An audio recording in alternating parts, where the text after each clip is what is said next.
তুরস্ক ইস্তাম্বুল থেকে আপনাদের সাথে আছি আমি সরওয়ার আলম। গত রাতে মার্কিন যুক্তরাষ্ট্র এবং ইরানের মধ্যে একটা সমঝোতা চুক্তি স্বাক্ষর হওয়ার কাছাকাছি এসে পৌঁছেছে বলে জানিয়েছেন মার্কিন যুক্তরাষ্ট্রের president Donald Trump. Donald Trump জানান যে তিনি এই অঞ্চলের মুসলিম দেশগুলোর নেতাদের সাথে আলাপ করেছেন।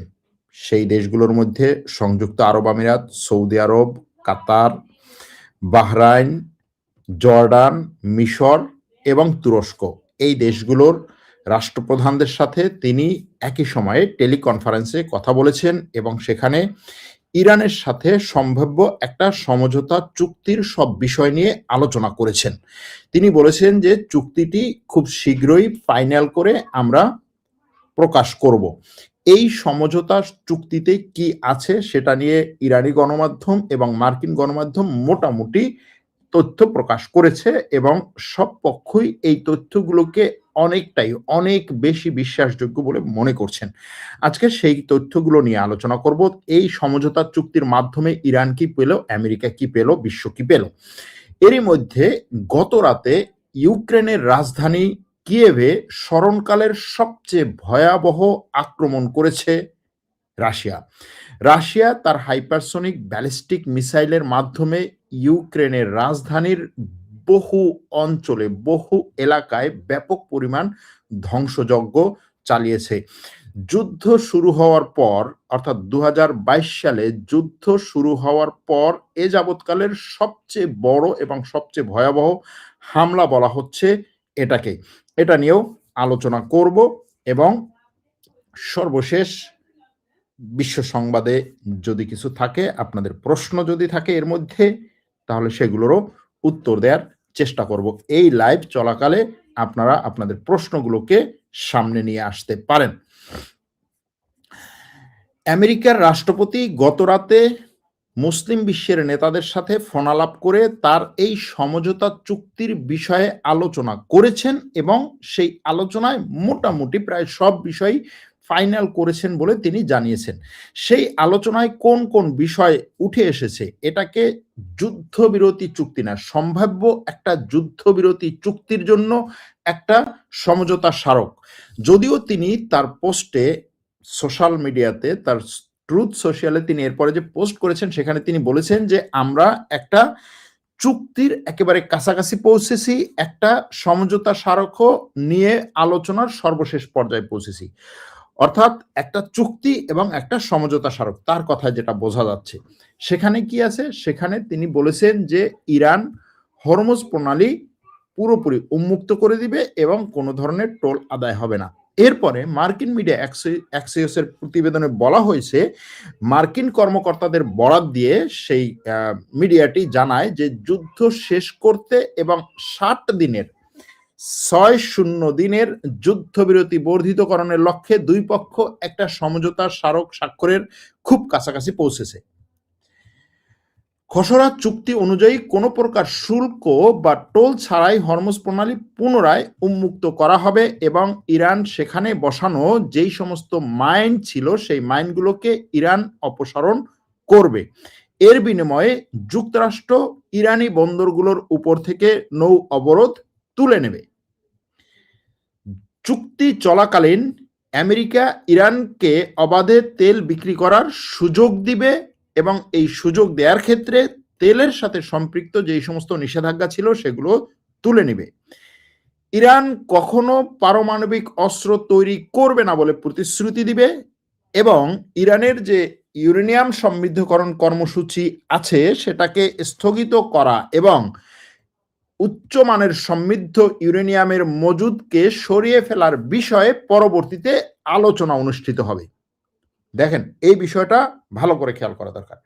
বর্তমান যে সমঝোতা চুক্তির কাছাকাছি, স্বাক্ষরের কাছাকাছি তারা পৌঁছেছে, সেটাতে বলা হচ্ছে যে ইরান ইউরেনিয়াম সমৃদ্ধকরণ কর্মসূচি স্থগিত করবে কিনা বা স্থগিত করা নিয়ে এবং তার হাতে যে সমৃদ্ধ করা ইউরেনিয়াম আছে সেগুলো সরিয়ে ফেলার ব্যাপারে পরবর্তীতে আলোচনা হবে। কিন্তু ইরান বলবে যে সে কখনোই পরমাণু অস্ত্র তৈরি করবে না। আলোচনা চলাকালীন সময়ে মার্কিন প্রেসিডেন্ট ডোনাল্ড ট্রাম্প ইরানের উপরে চূড়ান্ত ও বড় ধরনের সামরিক হামলার সম্ভাবনা খতিয়ে দেখছেন, যেন তিনি বিজয় ঘোষণা করে যুদ্ধ শেষ করতে পারেন। তবে ট্রাম্প পরবর্তীতে জানান যে তিনি চুক্তিটি মূলত চূড়ান্ত পর্যায়ে নিয়ে এসেছেন। গত 2 দিন ধরে যে ঘটনাগুলো ছিল, কি ছিল? ট্রাম্প একেবারে আক্রমণ করব একটা অবস্থা, আক্রমণ করে মানে তার ব্যাপারটা ছিল এরকম যে চুক্তিটা মোটামুটি ফাইনাল হোক, এরপরে আমি বিশাল একটা আক্রমণ চালাবো এবং তারপরে বলবো যে ঠিক আছে বন্ধ করে দিলাম ভাই, কোনো সমস্যা নাই। হ্যাঁ, আমি এই আক্রমণের মাধ্যমে পরবর্তীতে আমার দেশকে, জনগণকে দেখাবো যে দেখো আমি এমন ভাবে তাদের উপরে চাপ সৃষ্টি করছি, এমন ভাবে আক্রমণ করেছি যে তারা হচ্ছে এই চুক্তি মানতে বাধ্য হয়েছে। কিন্তু ইরানের পক্ষ থেকে এমন বার্তা দেওয়া হয়েছিল যে যদি আক্রমণ হয় তাহলে সে এই চুক্তি থেকে সরে আসবে এবং সে ব্যাপকভাবে পাল্টা আক্রমণ চালাবে এবং যুদ্ধবিরতিতে যাবে না বা শান্তি চুক্তিতে যাবে না। অর্থাৎ ট্রাম্প বিষয়টা চেয়েছিলেন যে একটা শান্তি চুক্তির খসড়া প্রস্তুত হোক, ফাইনাল সাইনের আগেই, ফাইনাল স্বাক্ষরের আগেই আক্রমণটা চালিয়ে তারপরে তিনি স্বাক্ষর ফাইনাল করবেন। আর ইরানের কথা হচ্ছে এটা ট্রাম্প বিভিন্ন সময় করেছেন, আমরা জানি। সুতরাং এরকম কিছু যদি ট্রাম্প করতে চায় তাহলে আমি ওই ফাইনাল স্বাক্ষর করবই না। এবং এটা নিয়ে ইরান এই অঞ্চলের যে সমস্ত দেশগুলো আছে তাদেরকেও জানিয়েছে, ট্রাম্প তাদের সাথেও যে কথা বলেছে তারাও এটা বুঝিয়েছে যে না, এইখানে আসলে এই আক্রমণ করতে গেলে এটাকে ফাইনাল একটা যুদ্ধবিরতিতে বা চুক্তিতে নেওয়া সম্ভব না। এখন এই জায়গা থেকে ট্রাম্প কি পেল? সেখানে যাওয়ার আগে এই খবরগুলো তো আসলো আমেরিকার অ্যাক্সিওস মাধ্যমের মিডিয়ার। এবারে ইরানের তাসনিম মিডিয়া কি বলছে? ইরানের তাসনিম নিউজ বলছে যে ইরানের ইসলামিক রেভলিউশন গার্ডের কোরে বা IRGC এর কাছ থেকে তাদের পাওয়া তথ্য অনুযায়ী এবং ইরানের পররাষ্ট্র মন্ত্রণালয় আর সামরিক সূত্র, এগুলোর সূত্র থেকে বা এগুলোর বরাত দিয়ে তাসনিম নিউজ বলছে যে পাকিস্তানের মধ্যস্থতায় ইরান এবং আমেরিকার মধ্যে একটা সমঝোতা চুক্তি স্বাক্ষর বা MOU স্বাক্ষরের চূড়ান্ত পর্যায়ে তারা পৌঁছেছে। ইরান বলছে এই চুক্তির আওতায় কেবল ইরানই না, লেবানন সহ সব ফ্রন্টেই যুদ্ধ অবসান হবে। আমেরিকার মিডিয়া কিন্তু এটা বলে নাই। ইরানি মিডিয়া বলছে যে এই চুক্তির আওতায় লেবানন সহ সব ফ্রন্টে যুদ্ধ বন্ধ হবে এই চুক্তির আওতায়। মার্কিন সামরিক বাহিনী সম্পূর্ণভাবে এই চুক্তির আওতায় এখান থেকে সরে যাবে। মার্কিন সামরিক বাহিনী সম্পূর্ণভাবে এই চুক্তির আওতায় এই অঞ্চল থেকে সরে যাবে। তবে কবে সরে যাবে? 60 দিন পরে। এই যে 60 দিন, তাসনিম নিউজ বলছে যে এই 60 দিনের প্রথম 30 দিন থাকবে হচ্ছে এই যে চুক্তিগুলো আছে, চুক্তিগুলো হচ্ছে, এই চুক্তিগুলো ঠিকভাবে চলছে কিনা সেটা, এবং পরবর্তী 60 দিন হচ্ছে মার্কিন সৈন্যদেরকে এখান থেকে পুরোপুরি প্রত্যাহার। তাসনিম আরো বলছে যে হরমুজ প্রণালীর ব্যবস্থাপনা ও নিয়ন্ত্রণের সম্পূর্ণ অধিকার ইরানের উপরে থাকবে। হরমুজ প্রণালী খুলে দিবে, কিন্তু হরমুজ প্রণালীর নিয়ন্ত্রণ থাকবে সম্পূর্ণ ইরানের উপরে। যদিও আমেরিকা বলছে হরমুজ প্রণালীর উপর থেকে কোনো ধরনের টোল আদায় করবে না এবং হরমুজ প্রণালী ইরান উন্মুক্ত করে দিবে। আর তাসনিম নিউজ ইরানের সামরিক সূত্রের বরাত দিয়ে আরেকটা কথা বলছে যে আলোচনা চলাকালীন সময়ে যদি মার্কিন যুক্তরাষ্ট্র বা ইসরায়েল ইরানের উপরে নতুন কোনো হামলা চালায়, তবে ইরান এই যুদ্ধকে নতুন আঞ্চলিক যুদ্ধে রূপ দেবে। অর্থাৎ এই অঞ্চলের যেই সমস্ত আরব দেশ আছে সেই দেশগুলোকে সে আরো বেশি আক্রমণ চালাবে এবং তার যেই সমস্ত প্রক্সি সংগঠন আছে সেগুলোকেও সে আরো বেশি অ্যাক্টিভ করবে। এখন এই যে দুই পক্ষের দুই ধরনের সংবাদ, দুই পক্ষের দুই ধরনের খবর, এই দুই ধরনের খবরের সারাংশটা কি? সারাংশটা হচ্ছে আমেরিকা যেই যুদ্ধ শুরু করেছে, সেই যুদ্ধ শুরু করার পরে হরমুজ প্রণালী বন্ধ ছিল, সেই হরমুজ প্রণালীটা উন্মুক্ত করছে। ট্রাম্প এটা কি একটা বড় ধরনের সফলতা হিসাবে দেখানোর চেষ্টা করবে যে দেখো তোমাদের কাছে আমি বলেছিলাম যে আসো সবাই মিলে হরমুজ প্রণালী উন্মুক্ত করি। এই হরমুজ প্রণালী উন্মুক্ত না হলে বিশ্বের তেলের বাজার, বিশ্বের সবকিছু একেবারে ধ্বংস হয়ে যাচ্ছে। সুতরাং আমি বিশ্বকে ধ্বংস থেকে বাঁচাচ্ছি। ইরান যে হরমুজ প্রণালী বন্ধ করেছিল সেই হরমুজ প্রণালী আমি উন্মুক্ত করলাম। এটা। আর ইরানের বিষয়টা হচ্ছে যে হরমুজ প্রণালী তো এর আগেও বন্ধ খোলাই ছিল। হরমুজ প্রণালী তো তার মানে যুদ্ধের মূল বিষয় ছিল না, এটা ছিল কৌশলের অংশ। হরমুজ প্রণালী বন্ধ করে আমেরিকাকে যুদ্ধবিরতিতে এবং শান্তি চুক্তিতে আনতে বাধ্য করছে। আবার আমেরিকা যে একটা ইরানের নৌ অবরোধ দিয়ে রেখেছিল বন্দরগুলোতে, সেটা এই হরমুজ প্রণালীর কারণে উঠে গেল। এখন আরো একটা খবর আছে এখানে, সেটা হচ্ছে যে ইরানের যেই সমস্ত অর্থ জব্দ করা হয়েছিল, ইরানি গণমাধ্যম বলছে সেই অর্থ এই চুক্তি অনুযায়ী ছেড়ে দিবে আমেরিকা।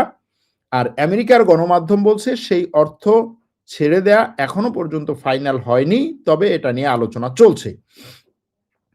এখন এই যে যুদ্ধবিরতি এবং শান্তি চুক্তি, শেষ পর্যন্ত ট্রাম্প নিজেই বলেছেন যে এরকম একটা শান্তি চুক্তি একেবারে কাছাকাছি পৌঁছেছে, কয়েক ঘন্টার মধ্যে এটা স্বাক্ষর করে ফাইনাল করবে। হয়তোবা এরকমও হতে পারে যে আমেরিকা যেই চুক্তি বা যেই চুক্তিপত্র সামনে নিয়ে আসবে, সেখানে আমেরিকার বিষয়গুলোকে সামনে নিয়ে তারপরে হচ্ছে সেই স্টেটমেন্টে বা তার বিবৃতিতে নিয়ে আসতে পারে ইরানের পক্ষ থেকে ভিন্ন রকম একটা চুক্তি নিয়ে আসতে পারে। কারণ এটা আমরা গাজার ভূখণ্ডে দেখেছি, এটা আমরা লেবাননের ক্ষেত্রে দেখেছি যে এই দুই জায়গায় আমেরিকা এবং এই অঞ্চলের মধ্যে যে একটা যুদ্ধবিরতি বা শান্তি চুক্তি হয়েছিল, সেখানে দেখা গেছে যে ওই গাজা ভূখণ্ডের পক্ষ থেকে বা হামাসের পক্ষ থেকে যে বিবৃতি দেওয়া হয়েছে, আমেরিকার বিবৃতি তার ভিন্ন ছিল, কিন্তু তারপরেও এটাকেই একটা শান্তি চুক্তি বলে চালিয়ে দেওয়া হয়েছিল। এখানেও এরকম একটা ব্যাপার। এখন এই শান্তি চুক্তি ফাইনাল করার আগ মুহূর্তে এর মধ্যে ইসরায়েলের প্রধানমন্ত্রীর সাথেও কথা বলেছেন ট্রাম্প। ইসরায়েলের প্রধানমন্ত্রী এই শান্তি চুক্তি নিয়ে তার ক্যাবিনেটের সাথে জরুরি বৈঠক করবে আজকে। এখন এই শান্তি চুক্তি ইসরায়েল মেনে নেবে কি না নেবে, এটা খুব বড় ধরনের একটা প্রশ্ন, কিন্তু ইসরায়েল মেনে নেবে না এটাই ধরে নেন যে এই চুক্তি ইসরায়েল মেনে নিবে না। এখন ইসরায়েল মেনে না নিলে এই চুক্তি চলবে কিনা, ইসরায়েল অনেকগুলো জিনিস মেনে নেয়নি, তারপরেও চলেছে। যেমন ধরেন গাজা ভূখণ্ডে একটা যুদ্ধবিরতি, সেটা ইসরায়েল মেনে নেয়নি, কিন্তু তারপরেও আমেরিকা সেটাকে যুদ্ধবিরতি বলে চালিয়ে দিয়েছে এবং এই অঞ্চলে এখন আমরা জানি যে গাজা ভূখণ্ডে যুদ্ধবিরতি চলে। ইসরায়েল কি করে, মাঝে মাঝে সেখানে আক্রমণ করে। লেবাননে একটা যুদ্ধবিরতি ইসরায়েল মেনে না নিলেও আমেরিকা চাপিয়ে দিয়েছে যে হ্যাঁ এখানে একটা যুদ্ধবিরতি হচ্ছে বা যুদ্ধবিরতি হয়েছে, কিন্তু সেই যুদ্ধবিরতি ভঙ্গ করে লেবাননে ইসরায়েল আক্রমণ করছে। এখন লেবানন আর কি বলে গাজা ভূখণ্ডে ইসরায়েলের জন্য আক্রমণ করা সহজ, সৈন্য তার ওই ভূখণ্ডে আছে, গাজার মধ্যে সৈন্য আছে, লেবাননের মধ্যে তার সৈন্য আছে, সুতরাং আক্রমণ করা সহজ। কিন্তু ইরানের যুদ্ধবিরতিটা বা শান্তি চুক্তিটা ইসরায়েল মেনে না নিলেও সেখানে এই গাজার মতো বা লেবাননের মতো হুটহাট করে আক্রমণ করা সম্ভব না। ইসরায়েল এখানে যেটা করতে পারে সেটা হচ্ছে একটা নির্দিষ্ট সময় পরে, ধরেন এখানে ইরান এই চুক্তি অনুযায়ী বলল যে সে ইউরেনিয়াম সমৃদ্ধ করবে না, কিন্তু ইসরায়েল সারা বিশ্বকে বলল যে না, ইরান ইউরেনিয়াম সমৃদ্ধ করছে, তোমরা কি বলো, সে তো আর 30 দিনের মধ্যে 5 দিনের মধ্যে সে হচ্ছে পরমাণু অস্ত্র তৈরি করবে, সুতরাং এখন আসো, এই আমেরিকা তুমি আসো, আমাকে হেল্প করো, ইরানের উপর আক্রমণ করতে হবে। এটা অদূর ভবিষ্যতে হওয়ার সম্ভাবনা অসম্ভব না। আর ইরান যে বলছে সে পরমাণু অস্ত্র তৈরি করবে না কখনোই, এই কখনোই বলাটা এত সহজ না। ঠিক আছে ভাই, আমি কখনো পরমাণু অস্ত্র তৈরি করব না। এখন যদি আবার ধরেন ইসরায়েল ইরানের উপরে কোনো না কোনো ভাবে একটা আক্রমণ করে বা ইরানের কোনো প্রক্সির উপর আক্রমণ করে, ইরান তখন বলবে যে যুদ্ধবিরতির চুক্তি ভঙ্গ হয়ে গেছে, আমি হচ্ছে পরমাণু অস্ত্র থেকে দূরে সরে যাব না। তো এই যে বিষয়গুলো এখনো পর্যন্ত অস্পষ্ট, কিন্তু যে বিষয়টা স্পষ্ট সেটা হচ্ছে এই যুদ্ধে ট্রাম্প কি পেলেন। ট্রাম্প এই যুদ্ধটাকে ব্যবহার করে ব্যাপক পরিমাণে পুঁজিবাজার থেকে তার আশেপাশের লোকজন ভালো পরিমাণে কিছু টাকা কামাই করছে, এটা বাস্তব। আমেরিকাও বিভিন্ন দেশের কাছ থেকে ভালো মানের টাকা কামাই করছে, এটাও বাস্তব। সেটা কি, সেটা হচ্ছে যে সে তার এই যে বন্ড বিক্রি করা এবং তার এই ডলারের উপরে নির্ভরতা, সেটা বিভিন্ন দেশকে সে নির্ভর করিয়েছে। কিভাবে করিয়েছে? অর্থনৈতিক সমস্যা, অর্থনৈতিক ঝামেলা, অর্থনৈতিক সংকট, সুতরাং তাড়াতাড়ি তুমি হচ্ছে ডলার কেনো, ডলার নাও। এমনকি সংযুক্ত আরব আমিরাত পর্যন্ত বলছে যে এই পরিস্থিতিতে আমার ডলার দরকার, এই আমেরিকা তুমি আমাকে ডলার দাও, বলছে না? বলছে। তো তার মিত্র রাষ্ট্রের কাছে সে ব্যাপক পরিমাণে হচ্ছে এইভাবে ডলার বিক্রি করে সে তার ডলারের যে একটা অর্থনৈতিক ধাক্কা আসার সম্ভাবনা ছিল সেটা থেকে সে বাঁচিয়েছে। কিন্তু যে জিনিসটা সে করতে পারেনি সেটা হচ্ছে ইরানের উপরে এই যুদ্ধ নিয়ে, ইরানের উপরে তাদের যে টার্গেটগুলো ছিল, ইরানের তেল আমি নিয়ে নেব বলছে না ট্রাম্প, ইরানের তেল আমি নিয়ে নেব, নিতে পারছে? পারে নাই। ইরানের রেজিম চেঞ্জ করব, প্রথম একেবারে যুদ্ধ শুরুর ফার্স্ট কথাটাই ছিল যে ইরানের সরকার পরিবর্তন, মানে ইরানের রাষ্ট্র ব্যবস্থা, শাসন ব্যবস্থার পরিবর্তন করা। যে এখন যে ইসলামিক রিপাবলিক ইরান এবং সর্বোচ্চ ধর্মীয় নেতা এবং আইআরজিসি যে রাষ্ট্রটা পরিচালনা করছে যে সিস্টেমটাতে, সেই সিস্টেমটা চলবে না। নর্মাল একটা ডেমোক্রেসি অথবা একটা রাজা শাসিত রাজ্য হবে, সেটাতে তারা যেতে পারে নাই। এরপরে হচ্ছে ইরানকে তার পরমাণু অস্ত্র কোনোভাবেই হতে দিবে না সেটা নিশ্চিত করা। ইরান কোনোদিন যেন পরমাণু অস্ত্র তৈরি না করে। ইরান বারবার, এরা যুদ্ধের আগেও ইরান বলছে যে ভাই আমার পরমাণু অস্ত্র তৈরি করার কোনো বিষয় নাই। আমেরিকার গোয়েন্দা সংস্থা বলছে ইরানের পরমাণু অস্ত্র তৈরির কোনো সম্ভাবনা নাই, ইরান পরমাণু অস্ত্র তৈরি করতে যাচ্ছে না। ভালো কথা। এরপরে হচ্ছে তারপরও ট্রাম্প বলছে যে না, আমি এমন একটা ইরানকে মাইর দিব যে ইরান সবার সামনে উন্মুক্তভাবে বলবে যে সে পরমাণু অস্ত্র তৈরি করবে। ইরান এর আগেও বলেছে, যা হোক সেটাতেও গেলাম না। এখন ইউরেনিয়াম ছিল শেষ পর্যন্ত, যে ইরানের সমৃদ্ধ করা ইউরেনিয়াম, আমেরিকা কি, ট্রাম্প কি বলছে যে আমি ইরানের মধ্যে ঢুকবো আর ইউরেনিয়াম নিয়ে চলে আসবো, চলে এসে আমরা সেটাকে নষ্ট করে দেবো, এরকম ভাবে বলছে। ওই ইউরেনিয়ামের আমাদের দরকার নেই, আমাদের প্রচুর পরিমাণে, পর্যাপ্ত পরিমাণে ইউরেনিয়াম আছে, সুতরাং ইরানের মধ্যে আমি জাস্ট হচ্ছে ঢুকবো আর খপ করে ইউরেনিয়াম নিয়ে চলে যাবো। তার কথার স্টাইলটা এরকম ছিল। সেই ইউরেনিয়াম, সেই পরমাণু এবং ইউরেনিয়াম যে দুটো বিষয় তার মূল ছিল, সেটা নিয়ে এখনো পর্যন্ত এই আলোচনায়, এই চুক্তিতে কিছু নাই। তারপরে কি নাই? আরেকটা জিনিস নাই, সেটা হচ্ছে ইরানের মিসাইল। আমেরিকা কি বলেছিল যে ইরান আর কোনোদিন মিসাইল তৈরি করবে না এবং ইরানের যে মিসাইল আছে, মিসাইল লঞ্চার আছে, সেগুলোও ধ্বংস করবে। এই চুক্তি ছাড়া আমি এই যুদ্ধ থেকে ফিরবো না। এই ব্যাপারে কোনো কথা আছে? নাই। এখন ওই জিনিসগুলো তো আমেরিকার ছিল না, ওই জিনিসগুলো ছিল মূলত ইসরায়েলের দাবি। এখন ইসরায়েলের এই দাবিগুলোর কোনোটাই পূরণ হয়নি। পূরণ না হওয়ার পরেও আমেরিকা এখানে একটা চুক্তি করতে বাধ্য হচ্ছে।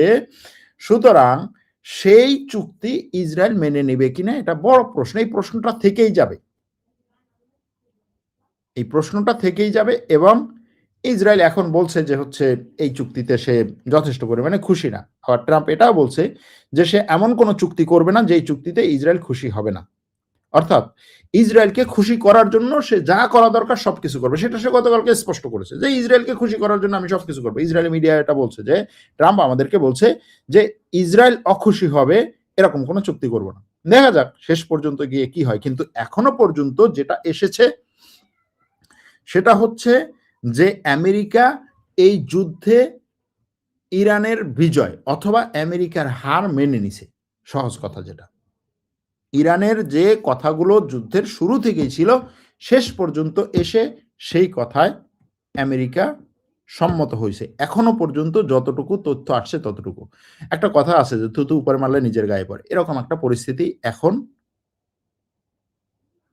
আমেরিকার জন্য বা ট্রাম্পের জন্য।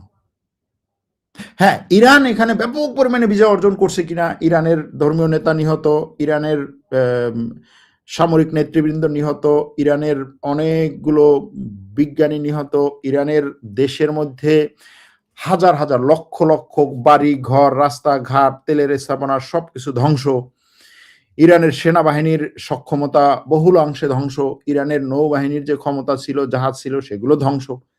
এগুলো হয়েছে। এগুলো একটা যুদ্ধে বিশাল একটা শক্তির বিরুদ্ধে যখন আপনি লড়াই করবেন হবে। এটাকে ইরানের অবশ্যই উচিত ছিল আরো কম কিভাবে করা যায়, তাদের ধর্মীয় নেতার সর্বোচ্চ লিডারকে এই যুদ্ধে হারানো ইরানের জন্য সবচেয়ে বড় ক্ষতি। কিন্তু আমেরিকা যেই টার্গেট করেছিল সে সেই টার্গেটে পৌঁছতে পারছে কিনা, যে এই জিনিসগুলো আমি চেয়েছি, পাঁচটা জিনিস থেকে সে একটাও পারে নাই। শেষ পর্যন্ত হরমুজ প্রণালী বন্ধ। হরমুজ প্রণালী এই যুদ্ধের আগে বন্ধ ছিল না, আর এই যুদ্ধের আগে তো আমেরিকার এরকম কোনো টার্গেটও ছিল না যে হরমুজ প্রণালী খুলে দেওয়ার জন্য আমরা এই যুদ্ধ করতেছি, বিষয়টা তো এরকম না। সুতরাং আমেরিকা হরমুজ প্রণালী খুলে দেওয়াটাকে যুদ্ধের একটা সফলতা হিসেবে দেখছে। এইটা তো যুদ্ধের ফলাফল ছিল হরমুজ প্রণালী বন্ধ করা।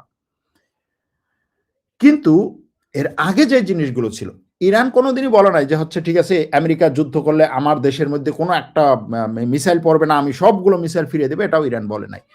আমার নেতাকে আমি বাঁচিয়ে রাখবো, আমেরিকা কোনোভাবে টাচই করতে পারবে না, সেটাও সে বলে নাই। ইরান বলছে যে আমার নেতারা এরকম একটা যুদ্ধে দেশের জন্য শাহাদত বরণ করতে প্রস্তুত। আমার সব সেনাবাহিনীর সবকিছু যদি ধ্বংস হয়ে যায় তারপরেও এই যুদ্ধে যুদ্ধ চালানোর ক্ষেত্রে কোনো ধরনের ঘাটতি হবে না। হয় নাই। আপনি চিন্তা করতে পারেন, যেকোনো একটা দেশের কথা চিন্তা করেন না। যেকোনো একটা দেশের কথা। দুনিয়ার সবচাইতে সুপার পাওয়ারের কথা চিন্তা করেন। আমেরিকার কথা চিন্তা করেন। আজকে যদি মিসাইল মেরে ট্রাম্পকে মেরে ফেলা হয় এবং তার আশেপাশের ২, ৪, ৫ জনকে মেরে ফেলা হয়। তারপরে হচ্ছে তার যে পেন্টাগনের প্রধান, তার প্রতিরক্ষা মন্ত্রী, তারপরে হচ্ছে তার সেনাপ্রধান, সেনাপ্রধানের পরে আরো যে কয়েকজন আছে তাদেরকে, গোয়েন্দা প্রধান, এদেরকে যদি মেরে ফেলা হয়, আমেরিকার নৌবাহিনী শেষ, কোনো যুদ্ধ জাহাজ নাই, সবগুলো ধ্বংস, বিমান বাহিনী অর্ধেক ধ্বংস। এরকম একটা পরিস্থিতি যদি হয়, ওই দেশ বাইরের সাথে যুদ্ধ করার আগে আগে নিজের মধ্যে ব্যাপক পরিমাণে হচ্ছে গৃহযুদ্ধ লাগবে, সাথে সাথে চালাতেই পারবে না। দেশের মধ্যে ব্যাপক বিশৃঙ্খলা এবং অরাজকতা চলবে, রাষ্ট্রীয় সিস্টেমের মধ্যে অরাজকতা চলবে, চালাতেই পারবে না। আপনি যে কোনো দেশের কথা, রাশিয়ার কথা চিন্তা করেন আজকে, যে পুতিনকে যদি এইভাবে হচ্ছে মিসাইল মেরে ধ্বংস করা হয় এবং তার সেনাবাহিনীর ঊর্ধ্বতন কমান্ডারদেরকে ইসরায়েল এই কি বলে ইউক্রেন ধ্বংস করে দিল।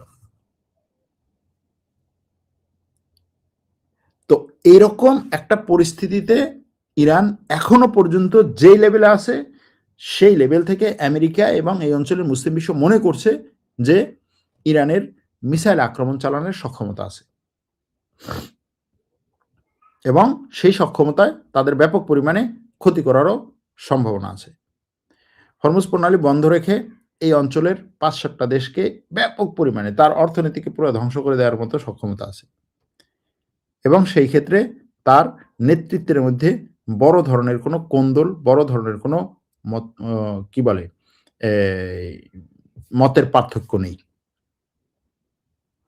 এটা একটা বড় সফলতা এদিক থেকে। তবে যেই সফলতাটা সবচেয়ে বড়, সেটা হচ্ছে তার কথায় এসে আমেরিকা এখন সেই যুদ্ধের আগের পরিস্থিতিতে যাচ্ছে। শুধু যুদ্ধের আগের পরিস্থিতি না, আরো অনেকগুলো, এই যে দেদারসে তেল বিক্রি করতে পারবে, এটা তো একেবারে দুই পক্ষই বলছে যে ইরানের তেল বিক্রির উপর থেকে নিষেধাজ্ঞা তুলে নিবে, যে নিষেধাজ্ঞাটা যুদ্ধের আগে ছিল। তাহলে যুদ্ধে ইরানের এটা লাভ না, তার তেল বিক্রির উপরে নিষেধাজ্ঞা চলে যাচ্ছে। তারপরে কি, তার জব্দকৃত অর্থ যদি ফেরত দেয়। এখন ইরান আরো অনেকগুলো দাবি ছিল যে আমার হচ্ছে এই যুদ্ধের ক্ষতিপূরণ দিতে হবে, তারপরে হচ্ছে হরমুজ প্রণালী থেকে টোল আদায় করবো, এটা কেউ ফিরাতে পারবে না। এই দাবিগুলো তার অতিরিক্ত দাবি, কারণ হচ্ছে প্রেশার ক্রিয়েট করার জন্য, কিন্তু এটা তো যুদ্ধের আগে দাবি ছিল না। যাই হোক, এখন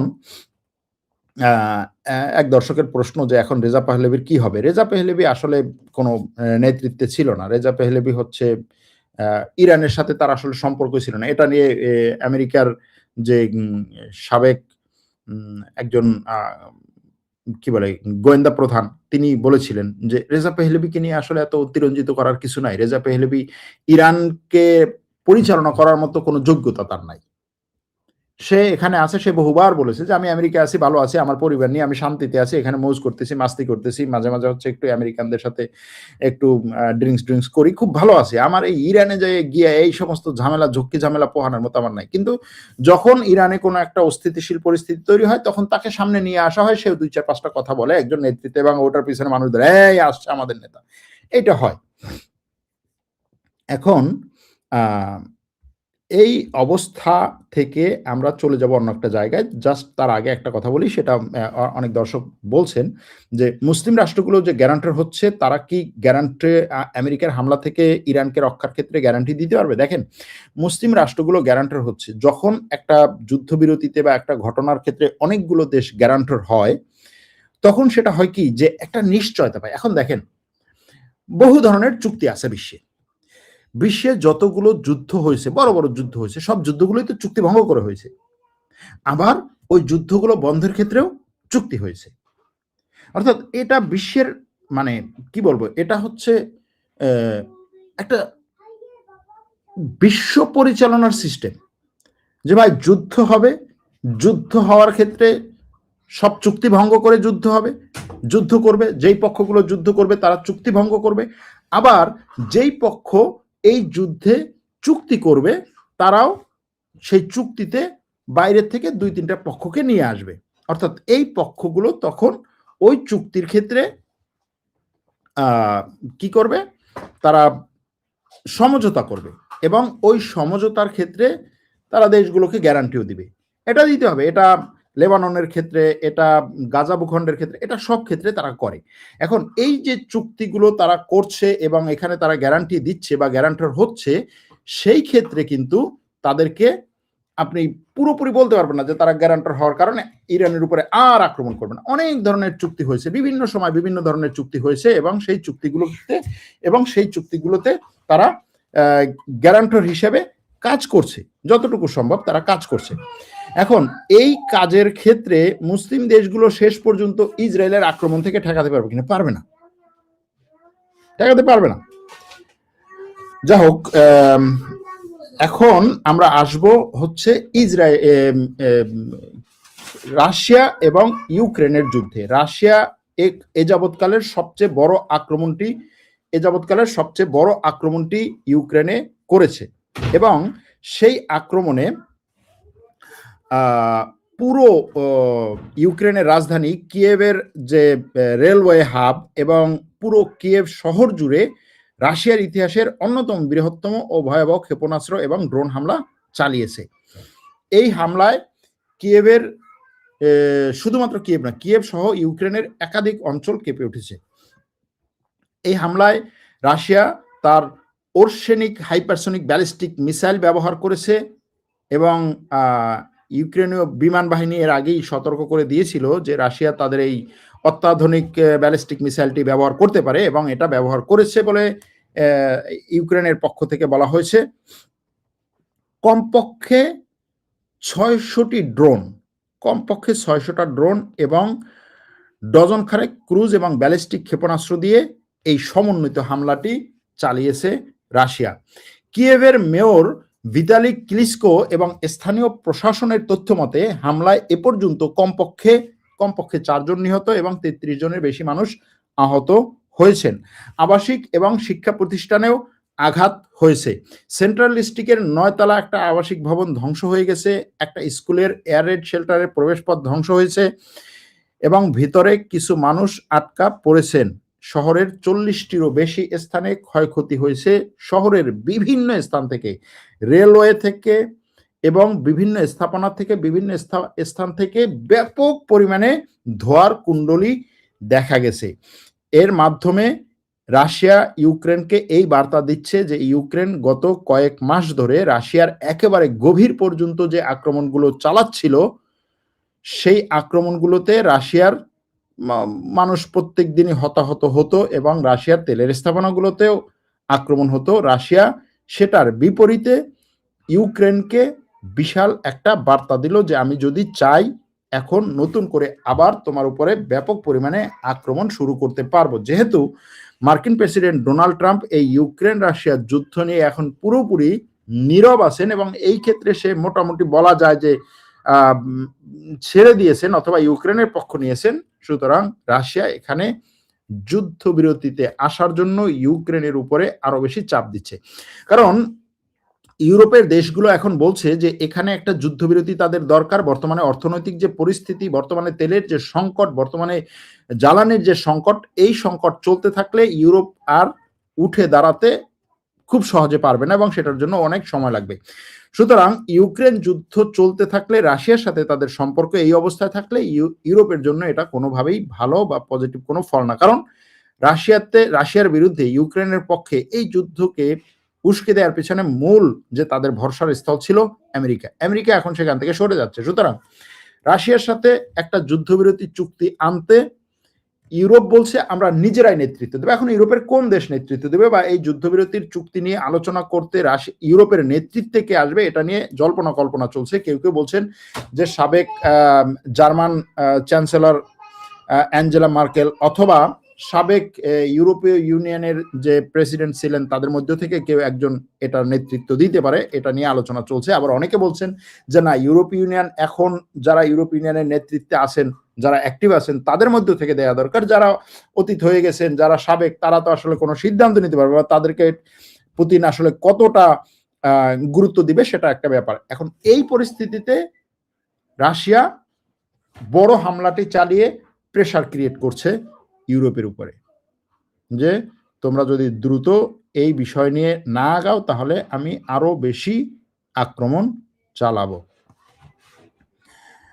এখন এই যে সাম্প্রতিক হামলাগুলো, পাল্টা হামলাগুলো হচ্ছে, এটাতে ইউক্রেন রাশিয়া যুদ্ধবিরতিতে কতটুকু আসতে পারে? সেটা আপনাদের কাছে প্রশ্ন। আপনাদের প্রশ্ন অবশ্যই আমার কাছে এই হিসেবে আমি জানি। হোয়াইট হাউসে নাকি গুলি হয়েছে। আমার মনে হয় শান্তি চুক্তিকে বানচাল করার জন্য নেতানিয়াহু এই কাজ করেছে। আমি এটা খবরটা দেখি নাই। এই মুহূর্তে যদি এই খবর হয়ে থাকে তাহলে আ সেটা আমি এখনো পর্যন্ত দেখিনি। হোয়াইট হাউসে গুলি হয়েছে এই ধরনের কোনো খবর। আ এই রাশিয়ার আক্রমণের পরে ইউক্রেনের প্রেসিডেন্ট বলছে যে রাশিয়া ৩০ টি মিসাইল, বিভিন্ন টাইপের ৩০ টি মিসাইল, যার মধ্যে বিভিন্ন টাইপের ৯০ টি মিসাইল, যার মধ্যে ৩৬ টি ছিল ব্যালিস্টিক মিসাইল এবং ৬০০ ড্রোন নিয়ে আক্রমণ করেছে। এবং সে বলছে যে আমরা আসলে কোনো ব্যালিস্টিক মিসাইলকে ঠেকাতে পারিনি, এটা তাদের কথা। যে কারণে কিয়েভে বিভিন্ন ধরনের আক্রমণগুলো হয়েছে। সুতরাং এই আক্রমণের বিরুদ্ধে রাশিয়াকে আমরা এটা করবো, সেটা করবো, বিভিন্ন ধরনের কথা সে বলেছে। এখন এইখানে এই যে ওরসেনিক মিসাইল ব্যবহার করাটা নতুন করে সামনে আসবে। এই ওরসেনিক মিসাইল হচ্ছে বড় মানের তার হাইপারসনিক ব্যালিস্টিক মিসাইল। এই মিসাইল এর আগে ব্যবহার করে নাই, নতুন করে ব্যবহার করছে এবং এটা রাশিয়ার কি এই জায়গায় নতুন কোনো অস্ত্রের পরীক্ষা, অথবা এই ক্ষেত্রে নতুনভাবে এই যুদ্ধকে আবার আরো বেশি জায়গা দখলের একটা প্রস্তুতি কিনা, এটা নিয়েও বিভিন্ন ধরনের আলোচনা হবে ভবিষ্যতে। আজকে আমরা এখানেই রাখবো। ভবিষ্যতে পরবর্তীতে ভালো থাকবেন, সুস্থ থাকবেন। আবার কথা হবে। আল্লাহ হাফেজ।